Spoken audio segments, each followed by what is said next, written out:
I've worked with executives who, in the months after losing a spouse, say, Aaron, I didn't expect to write a check to the IRS this large. Our accountant didn't mention it. Our financial advisor didn't mention it. Where did this come from? What they were experiencing was a $30,000 to $60,000 per year increase in their tax bill on the exact same income from four entirely predictable mechanisms that nobody modeled while both spouses were alive. One of them called me thinking his Medicare premiums had doubled due to a billing error. They hadn't. His filing status had changed. This video is about those four mechanisms, what they are, what they cost, and what can still be done about them while the window is still open. I'm Aaron Klemm, founder of Inflection Wealth Management. What I call the widow's tax isn't a separate tax. It's the cumulative impact of 3 or 4 rules that all change at once when your filing status changes from married filing jointly to single. The villain here isn't the IRS. It's a tax structure that was built for 2 people and has no mechanisms to adjust when one of them is gone. Your entire tax life as a married couple is built on married filing jointly status, or MFJ. It determines your brackets, your standard deduction, your Medicare surcharge thresholds, your capital gains rates, everything. The moment that changes to single, the entire structure shifts. And in most cases, the surviving spouse is making consequential financial decisions, some of them irreversible, in the first 90 days, while grieving with a tax picture they've never seen from the inside. At $300,000 of combined income filing jointly, you're in the 24% federal bracket, which runs to $394,000 for MFJ filers. Manageable, predictable. Now your spouse dies. Same $300,000 of income, but filing as a single. The 24% bracket only runs to $197,300. A big chunk of that income is now hitting 32 and 35% brackets. Nothing changed except the filing status, but the tax bill on the identical income increases by $15,000 to $25,000 per year. The bracket compression is permanent under the current structure. For MFJ filers in 2026, the standard deduction is $32,200. For single filers, $16,100. Reducing your deductions by $16,100 increases your taxable income by that same amount, before capital gains rates, before anything else. At that 32% bracket, that's over $5,100 in additional taxes from one line item. For executives who itemize, there's an additional layer.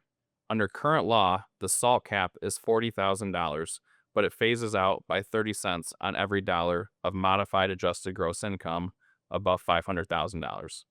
If the surviving spouse's income is pushed above that threshold, from RMDs, deferred compensation, or selling investments to restructure the estate, the SALT deduction can collapse to a $10,000 floor. That's $30,000 of deductions gone. The IRMAA Medicare surcharge threshold is $218,000 for MFJ filers. For single filers, it's $109,000, exactly half. A couple at $300,000 combined income, paying about $191 per month in each Part B IRMAA surcharges, around $4,600 a year for both, now has a surviving spouse at $300,000 as a single filer. They've moved to a significantly higher IRMAA tier. Part B surcharges alone can jump from $191 per month to $306 per month. The annual Medicare premium increase can run $3,000 to $6,000 per year, on top of everything else. And here's the detail most people don't know. IRMAA uses income from 2 years prior, so the surviving spouse may not see a surcharge increase until 2 years after the death, at which point it shows up in a Medicare notice and people call it a billing error. It isn't. This is one that gets worse and worse over time, and one that hits hardest for executives with large pre-tax retirement accounts. A couple with $2 million in combined IRAs takes required minimum distributions on that balance as ordinary income on a joint return. At MFJ brackets, most of it sits in the 24% bracket, which runs to $394,000. Now, one spouse is gone. Same $2 million IRA balance, same RMD, but now it's landing on a single return and brackets half as wide. At age 75, the RMD on $2 million is roughly $81,000. At 80, it's $99,000. At 85, it could be 125,000. Every dollar is ordinary income, and every dollar is stacking through brackets that compress the tax hit further. This gets worse every year, on a mandatory schedule with no options to slow it down. The IRS requires the distributions to increase as you age. The surviving spouse doesn't get to choose.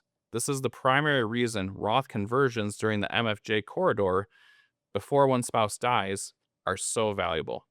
Every dollar converted at 22 to 24% now is a dollar that won't be forced out at a 32 to 35% on a single return later.